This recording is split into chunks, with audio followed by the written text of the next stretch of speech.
Сәлем, бу Азатлык радиосындагы Татарча подкастның 2нче сезоны һәм аның алып баручылары мин Эльвира Гарипова һәм Мин Римма Гомәрова.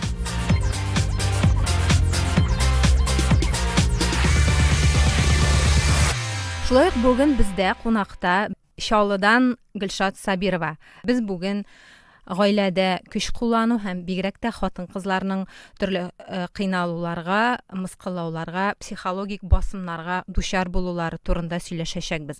Ни өчен бу теманы алдык? Чөнки 25 ноябрьдә Берләшкән Милләтләр Оешмасы хатын-кызларга карата көч куллануга каршы көрәш көне игълан иткән иде һәм бу көнне бөтен дөньяда дип әйтергә мөмкин, әлеге темага игътибар арта, әлеге тема турында сөйләшәбез.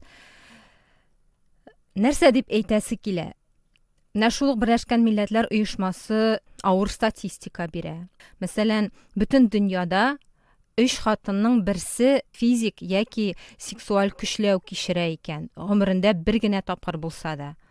Һәм тагын Россия соннарына килгәндә.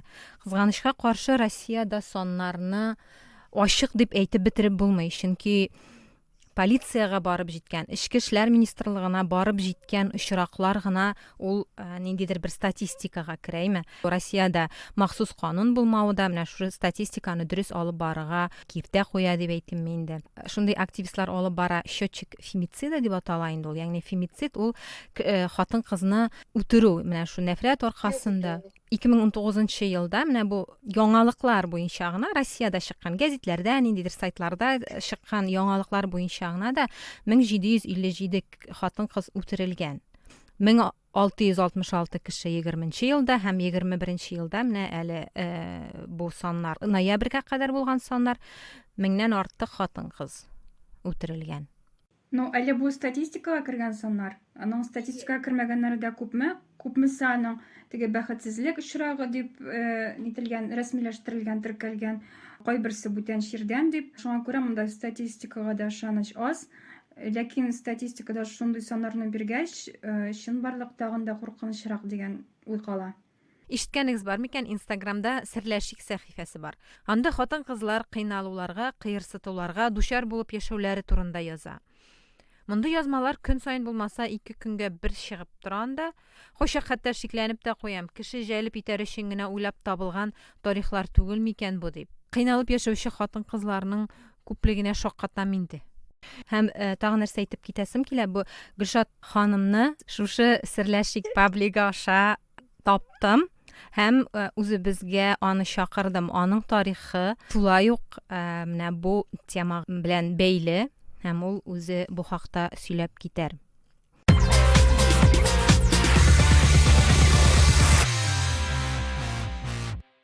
Абьюз нәрсәдән башлана? Аны ничек сизәргә була? Аның алдан ук чарасын күреп буламы? Менә Гөлшат, сезнең очракта басым нәрсәдән башланды? Ничек дәвам итте һәм үсте? Аны ничектер алдан сизеп була идем, аның ниндидер беренче билгеләре бармы? Менә шулай булачагын аңлый торган. Абьюзны юк, беренче аны сизеп тә булмый, күреп тә булмый. Ул шул еллар үткәч, ниткәч кенә сизелә. Аңламыйсың син аны. Чөнки хатын-кыз норма дип яши. Сизә башлыйсың аны цикличный ниләр була, кабатлана торган. И аннан уже начинаешь задумываться. Нишләп бу булай? Син үзеңне дә начар тотмыйсың. Хатын-кыз бит өйдә күбесенчә. Декретта утырган хатын-кызлар күп. Кая барырга белмиләр, инде куркалар дигәндәй. Минем белән дә нәкъ шулай булды. Мин 2 тапкыр декретта утырып чыктым. Кайчан сизә башладыгыз? Моның менә нәкъ бу басым икәнен, менә бу не икәнен. Яки сез аны соңыннан гына уйладыгызмы? Менә бу бит менә шуннан ук башланган булган икән дип. Соңыннан гына уйладым, чөнки ул вакытта алай итеп уйламыйм да, уйлаганым да юк иде. Менә уйлап утырасың, малайга бер 2 яшь булганда, шул вакытларда башланган әйбер инде ул. Хатын-кыз өйдә утыргач бит нәрсәдер эшлисе килә аның. Миңа, мәсәлән, акча җитмидер. Ул эшли, мин декретта утырам, миңа акча җитми, тем более Россиянең законы гел удивляет. Яшь ярымга кадәр утырасың, садик 3 яшьтән бирелә. Менә шул тагын ел ярымны син впустую должна пройти. Менә минем шул нык нитте инде. Акча юк, хатын-кыз бит инде ой сайын тоже безнең ширлей дигәндәй. Менә шундый мелочларга да мин бер нәрсә шисем килсә, сиңа ни кирәк ул? Сиңа кирәк түгел ул. Битем ничек инде син каян син беләсең? То, что мне это не надо. Ул әйтәдер, как будто я лучше знаю то, что тебе надо. Вот самый абьюзның не. Әле әйтеп китәсем килә. Мәктәптә без укыдык инде правага, неге, но анда категория С булды. ГАЗ-66 без жүртүк. И минем категория жугыя, жеңил машина. Хәзер мин эшли башладым. Минем үземнең акчам була башлады. Минем тагын да нәрсә шисем килә, алга табасы барасы килә. Минем сеңлемне ире укытты правага. Я тоже хочу. Ну почему это бы нет, не түгел? Ул бит инде бер кешене барып утыру түгел бит инде. Безобидный әйберләр. Мин тоттым да, эшлим бит инде, ярты ел эшлим, акча накопила. Декабрьнең озакларында белдем дә, ничек эшли автошколалар. 3 январь көне уяндым да мин, бардым да, бу миңа звонит, сен кая ди. Мин автошколада дим инде, үзенең җырын җырлый башлады. Сиңа кирәк түгел ул ди. Мин сен каян беләсең аның миңа кирәк түгел икән?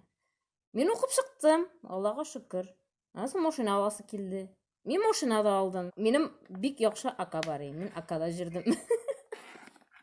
Менә абьюзның менә шул башы. Ягъни сезнең теләкләрне сонга сукмый башлар, әйме? Бу менә теге психологлар китапларда язган классик башлангыч, әйме? Әйтеп үтәсем килә. Мин машина алдым, ниттем. Әле ул минем машинада җирде. Эш буенча үзенекен нитмәде. Менә заказлар ниләр булганда, минем машинада заказларын җөртте. Без менә Эльвира белән бу подкастны әзерләгәндә үк мин шундый сораулар биреп аны җафалап бетердем. Менә ник түзәләр? Без бит инде шундый ирекле дип әйтик, дәүләттә яшибез, бездә бернинди теге ниләр юк. Анда дини яктан ниндидер кысулар юк. Һәркем укый ала, эшкә урнаша ала. Әгәр мәсәлән, менә бу мөнәсәбәтләрдә нәрсәдер ошамый икән, без китә алабыз ул мөнәсәбәтләрдә. Ни өчен без үзебезне җафаларга тиеш? Без үзебезне яратабыз. Безнең мәсәлән гаиләдә проблема булса, безнең башка туганнар бар, безне ярата торган, булыша торган. Без үзебезне хөрмәт итәргә тиеш. Мин китәргә кирәк, ник алар китмиләр димен. Менә бу серләшик дигән пабликның ниләрен укыгач, кыссаларын укыгач, ник китмиләр? Үзем сәбәпләрен эзли башладым. Ялгызлыктан куркалар, психологлар әйтмешли. Бала өчен түзәләр, акчалары юк. Алар үзләрен ямсыз саныйлар, башка кешене тапмабыз дип уйлыйлар. Миңа килгәндә, мин 2014-тә минем әни аягын сындырды. Мин кайтып киттем аның янына. Минем балага ул вакытта әле 2 яшь тулмаган, икенчесенә кызга. Машинаны алып киттем. Ул вакытта минем ака уже юк иде. Аканы ул саттырды как раз, потому что сказал то, что я не собираюсь тебе оплачивать бензин, страховку, потому что мин уже теге ярты ел үтте бит инде бала белән утырганнан. Декрет юк бит инде. У меня доходов нет никаких. Шуңа күрә мәҗбүр булдым аканы сатырга. Мин, получается, семейный машинада киттем. Әнине җөртергә кирәк больницага. Шәһәргә дә парга кирәк. Хәзер миндә акча юк. Баланың стоматит башланды. Бу миңа 500 тәңкә калдырды да китте. Стоматитка как раз Мирамистен 400 тәңкә торады. Хәзер дә шулай тора багайны. Битте бу теге 500 тәңкә. Әнинең акчасын яшемиден. Мин менән акча сорыйм. Бу миңа бирми. Сиңа акча кирәк түгел анда ди. Син әнинең янында, син анда әйбер алмыйсың туда-сюда. Әмитем ничек ашарга? Аллаһ Тәгаләдән кыйладыр инде, ашаудыр, нидер. Анарсын кайтты да бу машинасында.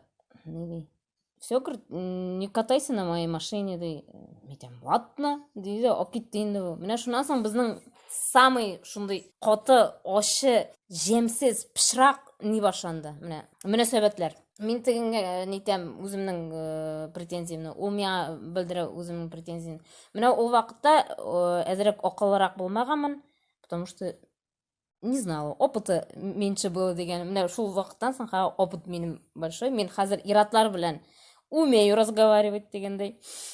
Шуңа күрә авызымны мин җумып тормыйм. Хәзер шуннан соң машина алып китте дә, получается, мин машинасы калдым. Әнине җөртергә кирәк. Мин танышларны сорый башладым. Мидем вакытың булса, митем, әйдә әнине алып кайтыга.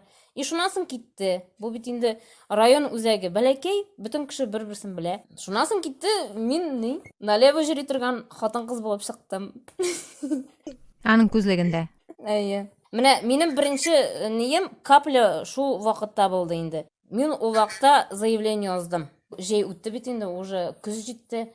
Мин бит инде һаман кайтмыйм, нитмим. Бу килде дә, я, говорит, через суд отберу у тебя детей. Вот. Самый курку, мин балаларсыз калам дип, мин бардым да заявление алдым. Алдым да, и миңа ни диделәр. Если еще раз вы придете и заявление напишите в таком формате, типа не сошлись с характером, сезне карап та тормыйлар. Шуңа күрә минем танышлар ниләр аерышырга барганда әйтәдерем. Если я говорю 100 раз подумай, надо тебе это или нет, мәйтәм. Если ты 100% уже подумала разводиться, пиши всё правду. Мин икенче тапкыр заявление язганда бүтән дөрес әйберне яздым инде. Ансында уже бер ай эчендә безне аердылар. Ике бала карамаса да. Нәрсәләр яздыгыз шул кадәр? Ул кул күтәрүдә булдымы сездә? Я кул күтәрүне яздым. Ребенок боится дип яздым. Әле минем баланың һаман, кызның һаман ние менә шул 2019 елның онытмыйм, бер кашан да белмим. Кашан онытырмын. 6-7 июль арасында төн булган бу хәлне минем кыз һаман исендә, бик нык курка, мин бер җиргә китәрмен, югалырмын дип. Ул нинди төн булды? Нәрсә булды анда? Исерек килеш, күзе тонган, мине үтерәм, буам. Получается, беренче заявление о разводе 2015-тә, 2016, 17, 18. Мин 3 ел түздем. 2019-да уже кул күтәргәч, это для меня табу. Ират хатын кызга кул күтәргә тиеш түгел. Хоть в любой ситуации, хоть хыянат итсә дә, ул иратлыкның нин төшерә. Ягъни ул бала күреп торды бу әйберләрне, әйме? Балага ничә яши? Бу әйберләрне минем әни дә күрде, малай да күрде, кыз да күрде. Аннан соң мин барып, понедельник көнне освидетельствование алдым.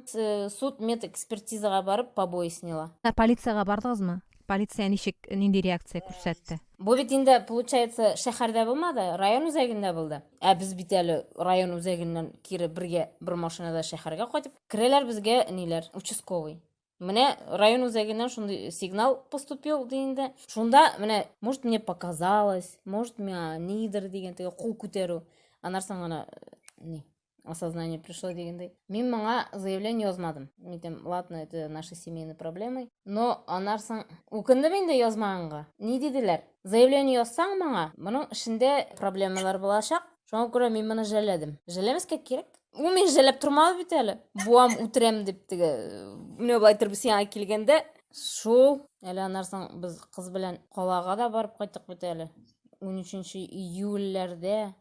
Вот аннан соң 2 көнгә барып ял көннәренә бардык без туганнарга. Аннан соң кайткач тагын күрсәтте нин, кемитен. Бир телефоныңны, мәйтәм, сиңа ник кирәк мәйтәм. Без всё аерышабыз мәйтәм. Минем телефонны бу тикшереп, нитеп чыкмакчы инде. Телефонда кала бит инде где-то местоположениелар ниләр.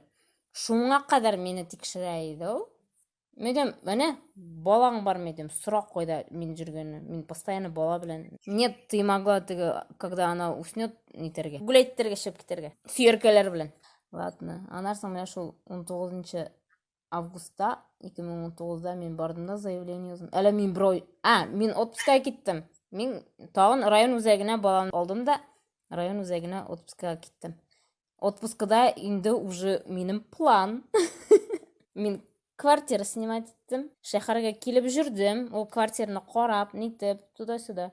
Менә хатын кызлар, әгәр дә абьюздан кайшасылары килсә, абьюз аны белергә тиеш түгел, потому что алар кайша алмаячаклар. Жертва үзенең ниеннән, агрессорыннан бик авыр чыгып китә, бик авыр. Минем отпуск бетте, и минем бала 1-нче класска керде как раз кыз.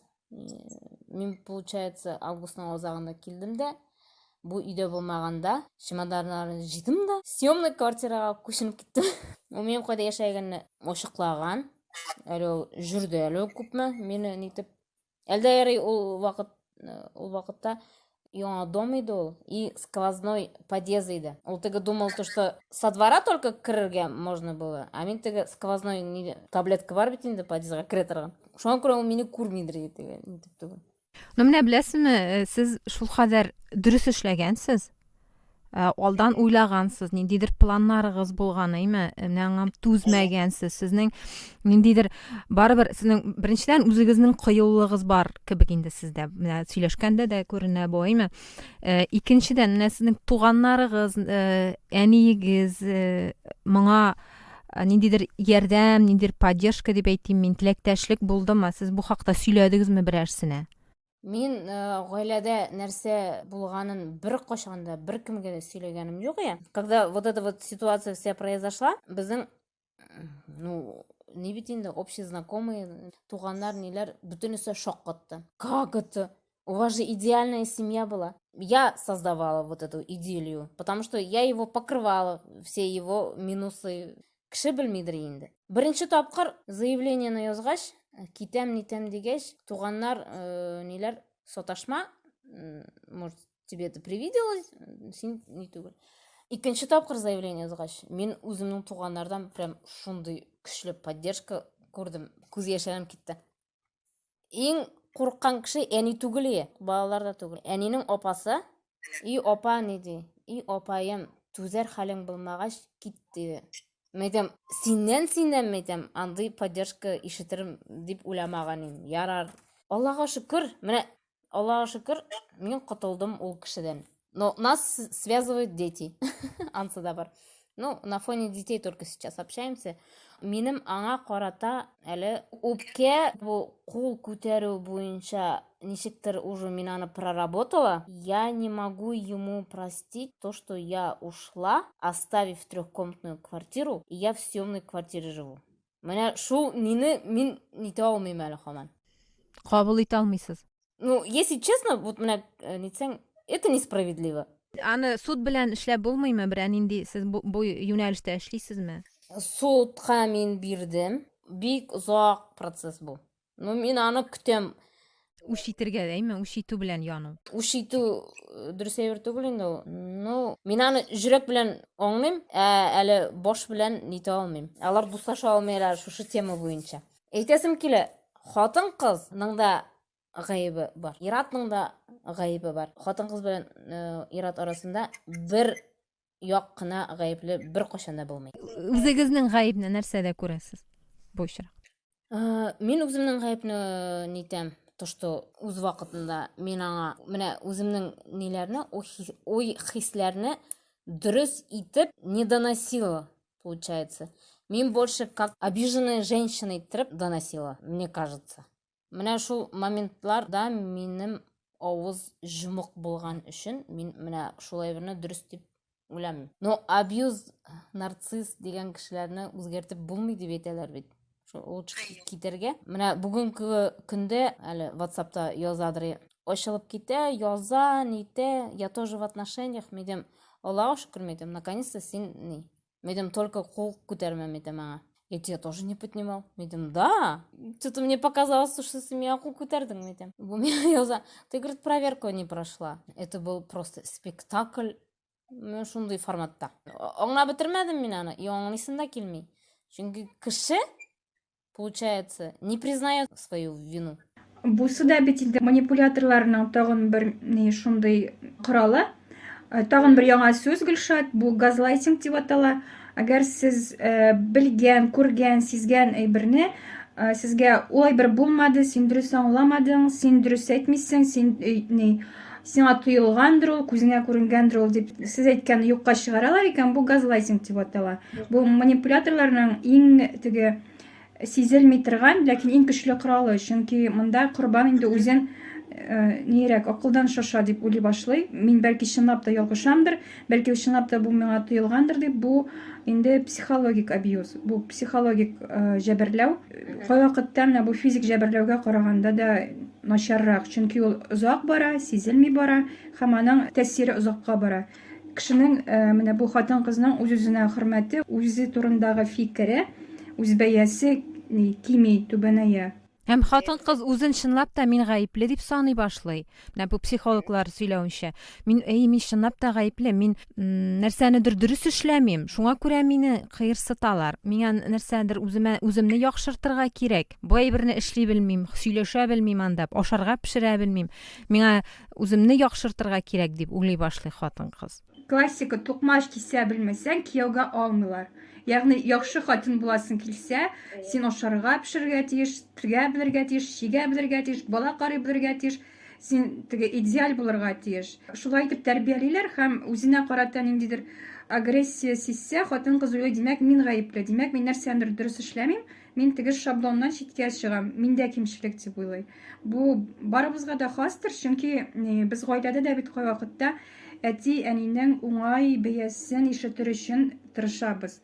Ягъни алар безне шушы кеше булып туган өчен, шундый бала булган өчен генә түгел, ниндидер яхшы бала булган өчен яраталар дип уйлыйбыз. Монда да шул ук ни бара дип уйлыйм мин, эффект бара. Чөнки җәмгыять шулай тәрбияли. Азатлык радиосы, Татарча подкаст 2.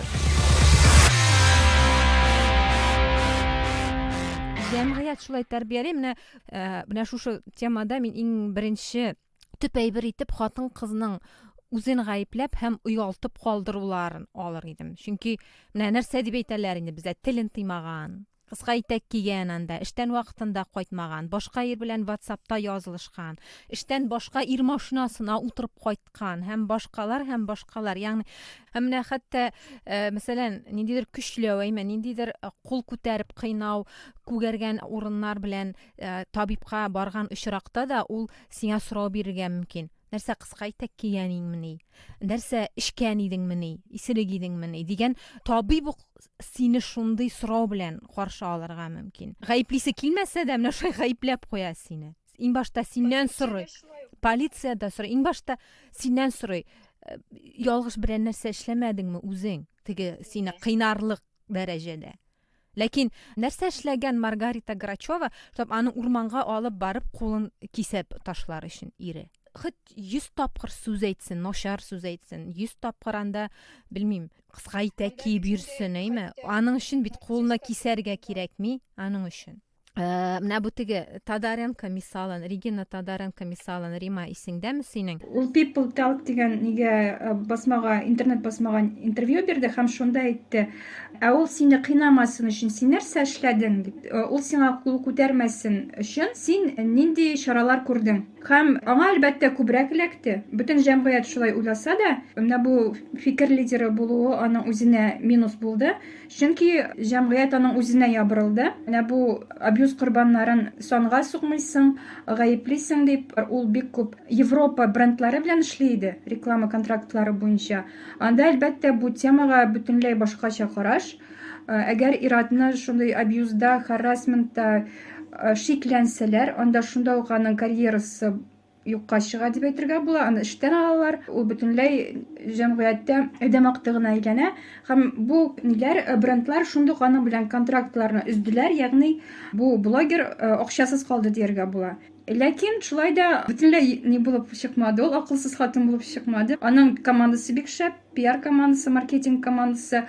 Ул озакта үтми, менә бу хейтлар тынганчы ук бик яхшы видео ясады. Документаль фильм төшерде. Һәм менә бу гаиләдә көч кулланудан җәфа күргән хатын-кызлар турында адвокатлар белән, социологлар белән, психологлар белән интервьюлар ясап, бик яхшы материал ясады. Ягъни үзе теле белән зыян китерде һәм шул ук вакытта, бәлки ул бер кайчан да андый видео төшерергә җыенмаганда булгандыр. Россиядә андый видео да бер кайчан да барлыкка килмәс иде, әгәр менә бу ситуация булмаса. Ул бик акыллы адым ясады шундай. Бу Азатлык радиосында Татарча подкастның 2нче сезоны һәм без журналистлар Эльвира Гарипова, Рима Гомәрова, подкастыбызның кунагы Гөлшат Сабирова белән гаиләдә хатын-кызларга карата көч куллану турында сөйләшәбез. Менә мин үзем уйлыйдым, менә бездә бу җәмгыятьтә бу тема табу диярлек. Бу турыда сөйләмиләр, читкә чыгармыйлар. Менә бу Гөлшат әйтмешли, идеаль гаилә образы ясыйлар да, һәм хатын-кыз бөтен көчен менә бу кеше алдында матур тормыш күрсәтү өчен бөтен көчен шуңа куя. Бездә генә татарларда гына түгел, бу Россиядә бөтенләй башка милләтләргә дә хас.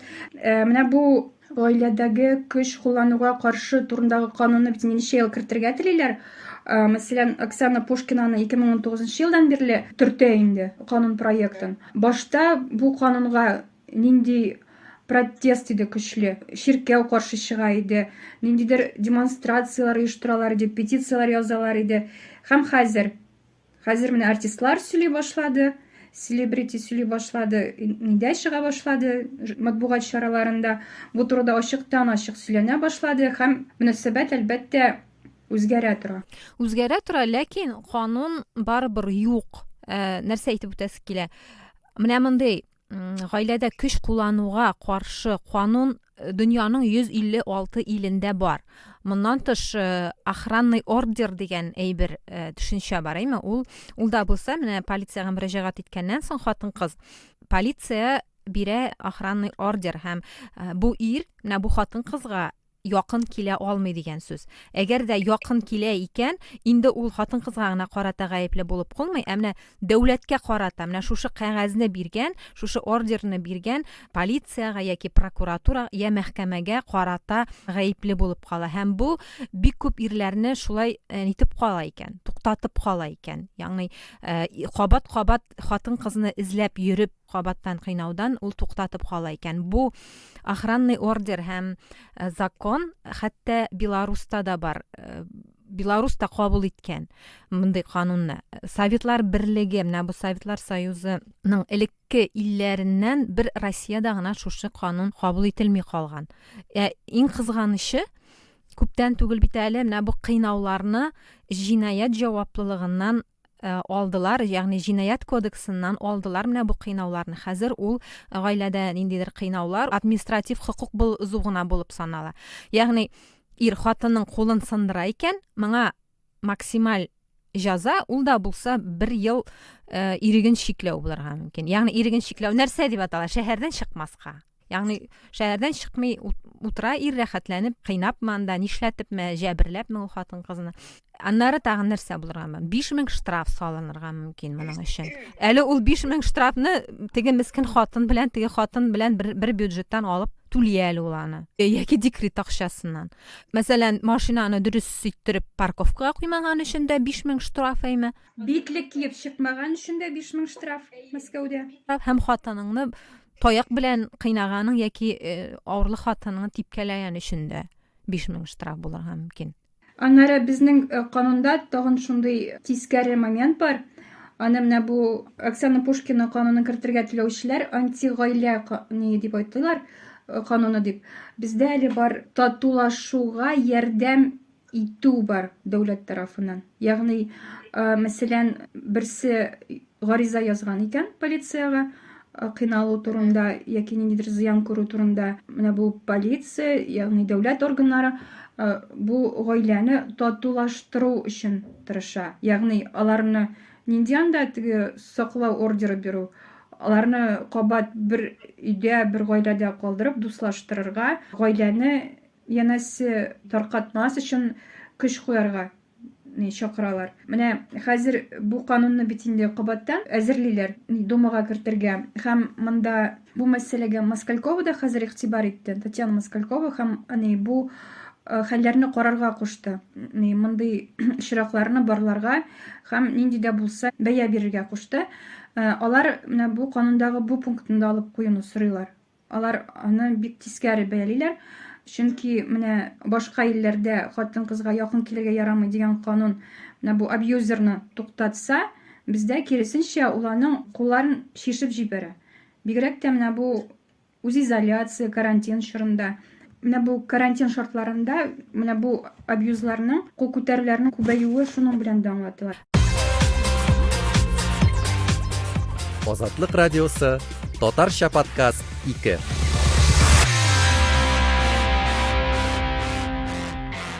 Риманың кытай канун турында һәм полиция турындагы сүзләрен дәвам итеп тагын нәрсә әйтәсе килә. Беренчедән, иң куркыныч хатын-кызны психологлар да әйтә аны һәм менә шушы хатын-кызлар белән эшләүче юристлар да иң куркыныч чор хатын-кыз өчен ул полициягә мөрәҗәгать иткәннән соң. Бигрәк тә син полициягә гариза язып, кире өйгә кайтсаң, ярый синең аннан соң китәргә мөмкинлегең булса, бу өйгә кайтканнан соң. Һәм менә бу вакытта бигрәк тә хатын-кызны сакларга кирәк. Һәм икенче әйбер, полиция сиңа ярдәм итәргә теләгән очракта да, менә бу канун булмау сәбәпле аның механизмнары юк. Чөнки инструментлары юк менә аңа ярдәм итәргә. Алар нәрсә дип әйтә инде? Менә будет труп, приедем, опишем. Чөнки труп булса, әйе, монда инде эшләп була, мәйет бар икән, үлем бар икән, эшләп була, аны беренчедән тикшерү өчен бик җайлы җинаять, тиз ачыла, аннары тикшерүчеләргә погоннар бирелә, кем әйтмешли. Рядовой участковый өчен бу бик авыр әйбер. Чынлап та менә бу канун булмау участковыйларның да, хатын-кызның да, гомумән менә шу гаиләдә кыерсытулыга дучар булган хатын-кызның да кулларын бәйли. Рәсәй шәһәрендә төне буе үтергән, күршеләр ишетә, күршеләр полицияны чакыра, алар килми. Ул егет ул кызны төне буе үтереп чыккан була. Төне буе кыйнап, кадап, ахырда ул аны тәрәзәдән ташлый бугай. Әйе. Менә труп есть, дело есть, трупа нет, дела нет. Әлеге дә баягы бу көнбатыштан килгән канун дип санала бит инде, улаймы безнең җәмгыятьтә. Ләкин беләсезме, ул Кытайда да хәтта бар. Көнбатыштан килгән канун, имеш терки, әгәр дә безнең хатын-кызлар анда полициягә мөрәҗәгать итсә, аларның балаларын алырга мөмкинләр, аларның детдомнарга, балалар йортларына җибәрергә мөмкинләр, һәм хатын-кыз һәрвакыт зарлана башласа, аның гаиләсенә анда ювеналь полиция килергә мөмкин. Менә шундый әйберләрдән балаларны алудан куркалар. Менә моңа бик каты православ ширкәү каршы килде. Хәтта безнең кайбер муллалар да менә безнең Азатлык сайтында да бу хакта мәкалә чыкты. Кайбер менә шундый гаиләгә тыкшыну, гаилә эшләренә кысылу дип кабул ителә менә бу канун. Менә безнең җәмгыятьнең бер өлешендә. Татар эстрадасында, соңгы вакытта менә ишетелгән тема ул нидерәйме? Эльмира Нагыймованың. Анда менә бу аерылышу авырлыклары, ягъни ире аерылышырга рөхсәт бирми, дәүләт анда рөхсәт бирми. Ул 2 ел аерылыштык дип яздымы соң? Ул нәрсәдән башлады? Пост куйды. Мин түз алмыйм. Без аерылыштык һәм комментарийларны анда япты. Ул бер нәрсә дә яздыртмады. Һәм бераздан сторислар куя башлады. Анда үзенең күгәргән тәннәре, менә бу ниләре, беләкләрендә, кулларында бик каты менә шулай кул белән тоткан эзләр, чынлап та ул аларны шул фотоларын куя башлады. Иренең эчкән килеш нинди гамәлләр кылуын сөйләде. Ләкин бу тема тынып калды шулай ук. Әлбәттә, ул теге ике як, ире ягында, ире ягы үзендә чыгарып барды, үзен аклап инде, һәм менә шулай йомылып калды. Чөнки күпләр аны хайп кебек кабул итә. Әйе, менә ул эстрададан, ягъни йолдызлар арасында булса, ул хайп кебек кабул ителә. Кара пиар. Менә мин хәтерлим, былтыр булды бугай бу хәл. Бер яшь җырчы кыз, Энҗи исемлеме, Сөмбел исемлеме, Сәгыйдә исемлеме, хәтерләмим. Мине әтием кыйный дип йылы яздырып, видеолар яздырып Инстаграмга куйды. Шулай дип әйтте, сүкте, менә шулай мине кимсетә, басым ясый дип. Һәм соңыннан берничә көн үткәч, әтисе белән көлеп, елмаеп, кочаклашып, бу бит минем бердән-бер әтием, шундый матур сүзләр белән язып элеп куйды. Бу минем өчен менә шундый коточкыч инцидент булды. Чөнки син бит беләсең, чынлап та кыйналып яшәгән хатын-кызларны, кыйналып яшәгән әниләрне, балаларын кыйнылар. Син менә бу ситуациядән көлеп, уен ясап, тыңлаучылары булмаган хатын-кызлар, беркем белмәгән, беркемгә таныш булмаган хатын-кызлар изелеп, җәбер күреп яши. Менә бу сүзе үтәрдәй кеше, менә шулай итеп, менә бу җәберләнү фактыннан көлә, аның бәясен төшерә, юкка чыгара дигән фикер калды. Әгәр чынлап та аңа басым булмаган булса инде.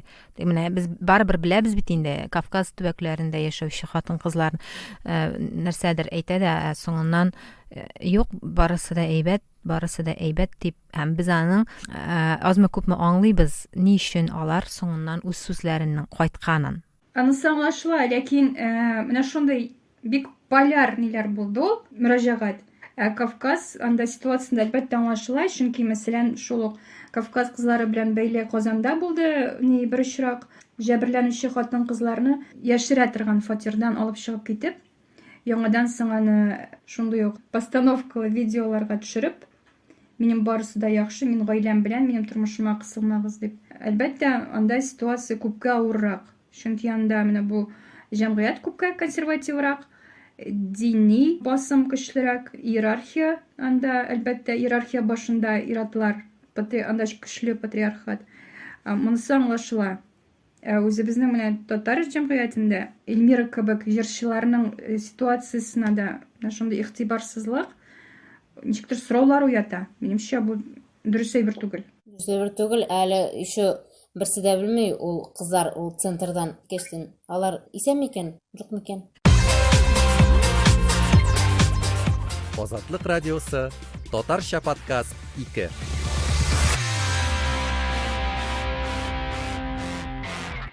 Менә бу үзәкләр турында сөйләшә башлагач, Гөлшатның мисалы уңышлы дип саныйм мин. Бер очракта аның китәргә беренчедән кыюлыгы булган, аның китәргә мөмкинлеге булган. Менә бар шундый хатын-кызлар, беренчедән алар бик бәйле ирләренә, һәм алар китә алмыйлар.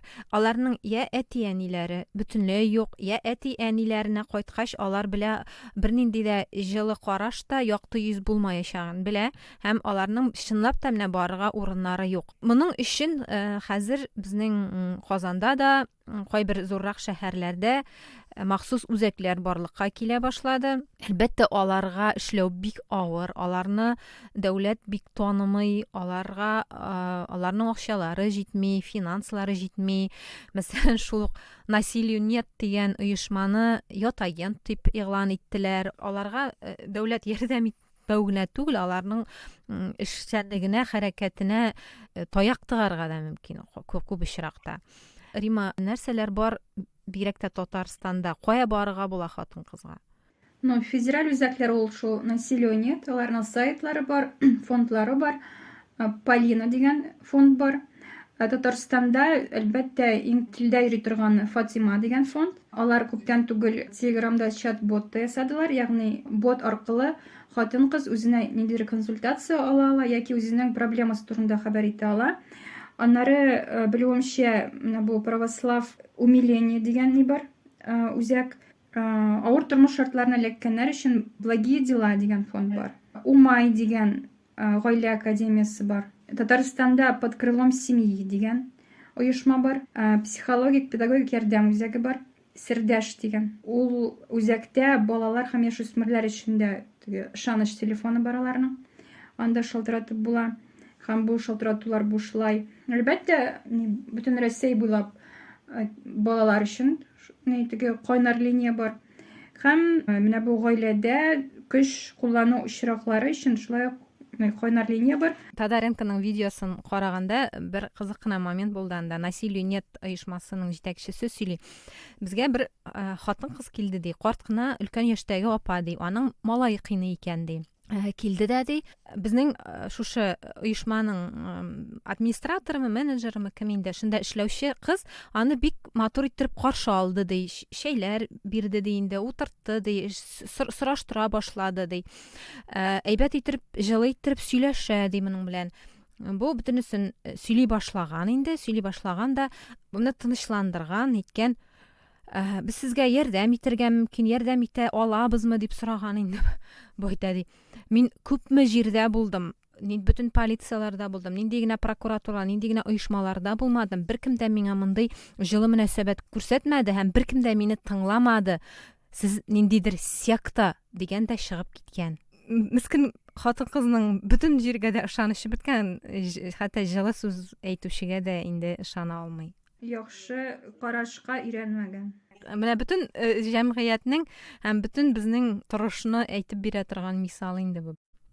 Әйдә, Рима, нык әйбәт сүзләреңне әйт. Алтын сүзләр юк, чөнки мин шокта. Бу турыда әле укып ишетеп белү бер нәрсә, менә тере кешедән шундый әйберләрне ишетү, аның чынлап та тормышында шундый хәлләр булган ишетү, моңа балаларның шаһит булуын белү минем өчен бик кыен әйбер.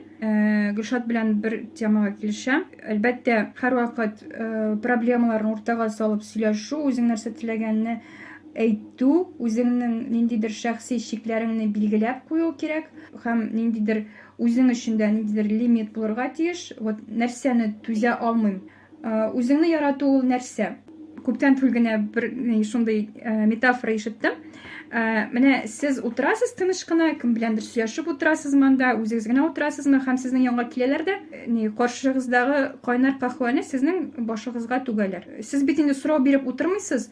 Мин моңа гаепле микән, мин нишләдем микән, нәрсә булды микән, бу кешенең кәефе начар микән, урамда берәр нәрсә булды микән дип уйлап утырмыйсыз. Сез бу урыннан китәсез.